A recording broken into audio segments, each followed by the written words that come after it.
जी तो मेरे प्यारे दोस्तों, welcome back to my channel. आज की कहानी है एक तीन भाइयों की कहानी। तो चलिए कहानी शुरू करते हैं। प्यारे दोस्तों, एक दफा का जिक्र है कि एक गांव में तीन भाई रहा करते थे। दो की तो आपस में खूब जमती, जबकि छोटा भाई बड़े और मंझले को एक आंख ना भाता। छोटा जितना सीधा और ज़हीन था, बड़ा और मंझला उतने ही लालची, चालाक और खुदगर्ज थे। तीनों शादीशुदा थे। वो जैसे खुद थे वैसे ही उनकी बीवियां भी थीं। दोनों भाइयों ने छोटे के साथ बड़ी नाइंसाफी की और बंटवारे के नाम पर उन्होंने छोटे के साथ बड़ी नाइंसाफी की। बंटवारे के नाम पर उन्होंने उसके साथ सरासर बेईमानी की। अपने हिस्से में उन्होंने जरखेज खेत, अच्छे खासे मकान और दो देली भैंसें रखी, जबकि छोटे के हिस्से में बंजर जमीन का टुकड़ा आया, एक झोंपड़ी और एक लंगड़ी भैंस आ गई। छोटा इस नाइंसाफी पर रोने धोने के सिवा और कुछ न कर सकता, क्योंकि वो दोनों दबंग थे। जबकि छोटा जिस्मानी तौर पर बड़ा कमजोर था, वो उनसे टकरा नहीं सकता था और बस खून के घूंट पी रहा था। मगर उसने दिल ही दिल में ये ठान ली कि वो इन दोनों को सबक जरूर सिखाएगा।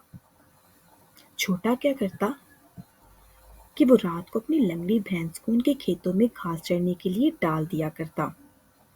सुबह जब दोनों भाई खेत की हालत देखते तो अपना सर पकड़कर बैठ जाते।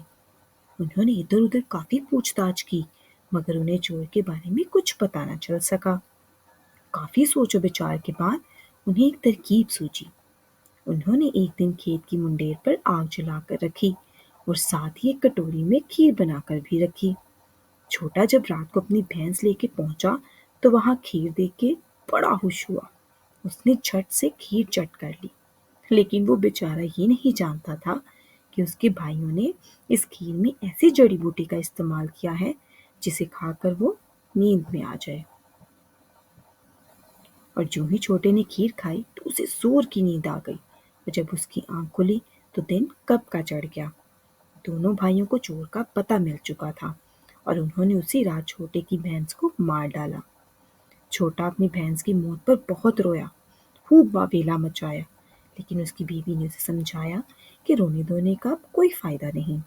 उसने उसे भैंस का चमड़ा देकर शहर रवाना किया और छोटा बेचारा भारी मन से शहर की तरफ रवाना हो गया। रास्ता जंगल से होता हुआ जाता था। चलते चलते रास्ते में ही शाम हो गई और जंगली जानवर के डर से एक पेड़ पर चढ़ के बैठ गया और उसे भैंस के चमड़े को टहनियों के साथ ऐसे बांध लिया कि वो रात को बिस्तर का काम दे। बहुत देर तक उसको नींद नहीं आई। वो बस अपने ही बारे में सोच रहा था कि उसके भाइयों ने उसके साथ क्या किया कि अचानक उसे कदमों की चाप सुनाई दी और उसके कान खड़े हो गए। उसने क्या देखा कि तीन चोर काफी माल वस्ताद लेके उसकी तरफ आ रहे हैं और छोटा सांस रोक के बैठा हुआ था। चोरों ने वो सारा माल उस पेड़ के नीचे दफन किया जिस पर छोटा बैठा हुआ था।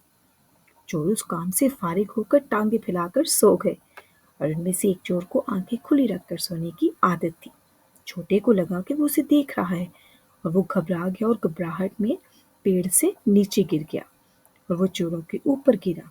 चोरों को लगा कि उनके ऊपर कोई नागहानी बला आ गिरी है और दो तो वहीं मर गए और तीसरा भागने लगा कि डाल पर रखा चमड़ा उस पर गिरा और वो दहशत से मर गया। छोटा उठा और इधर-उधर देखकर तसल्ली कर ली। फिर सारा खजाना चमड़े की खाल में भरकर वो घर की तरफ रवाना हो गया।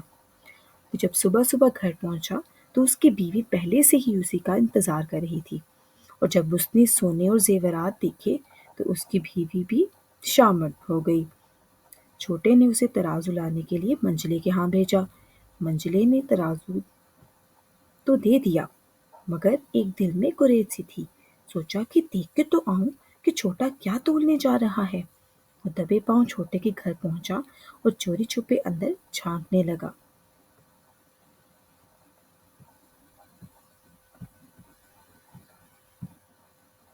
उसने जब ये शर्फियां तोलते देखा तो उसकी आंखें फटी की फटी रह गईं और उसने जाकर बड़े को खबर दी। रात को दोनों भाई छोटे से मिलने आए और उसे दौलतमंद बनने का राज पूछना चाहा। छोटे ने भाइयों को देखकर उस बात पर अफसोस किया कि उसके पास एक ही भैंस क्यों थी। आज उसके पास 2-4 भैंसें होती तो वो और भी ज्यादा मालामाल हो जाता। शहर में भैंस के चमड़े की इतनी मांग है कि चमड़ा सोने के मोल बिक जाता है। छोटे का इतना ही कहना था कि दोनों भाई वहां से उठे और सीधा घर की तरफ भागे। घर पहुंचकर उन्होंने अपनी सारी भैंसें मार डाली और अगली सुबह उनका चमड़ा लेकर शहर की तरफ रवाना हो गए। और वो बड़े खुश थे और मन ही मन में दौलतमंद बनने का ख्वाब देख रहे थे। शहर पहुंचकर उनका सारा ख्वाब चकनाचूर हो गया। जब उन्होंने भैंस की खाल के एवज सोना मांगा तो लोगों ने इनको पागल समझकर वो बिनकी पिटाई की और ऐसी दुर्गत बनाई कि अपने आप को भी पहचानने से धोखा खा गए। जी तो मेरे प्यारे दोस्तों, आप लोगों ने इस कहानी से क्या सीखा कि लालच बुरी बला है। हम हसद में सिर्फ और सिर्फ अपना नुकसान करते हैं और छोटे की तरह जो लोग सब्र और बर्दाश्त करते हैं वो हमेशा फायदे में रहते हैं। ठीक है मेरे दोस्तों, अगर आज की कहानी आपको पसंद आई है तो जल्दी से मेरी वीडियो को लाइक और शेयर कर दें। और जिन लोगों ने मेरे चैनल को सब्सक्राइब भी नहीं किया तो जल्दी से जाइए और सबक आमोज किस्से को सब्सक्राइब कर दें। और हाँ, बेल आइकन को प्रेस भी कीजिएगा ताकि हर आने वाली नई वीडियो का नोटिफिकेशन आप तक पहुंचता रहे। दुआओं में याद रखिएगा और अपना ख्याल रखिएगा। तब तक के लिए अल्लाह हाफ़िज़।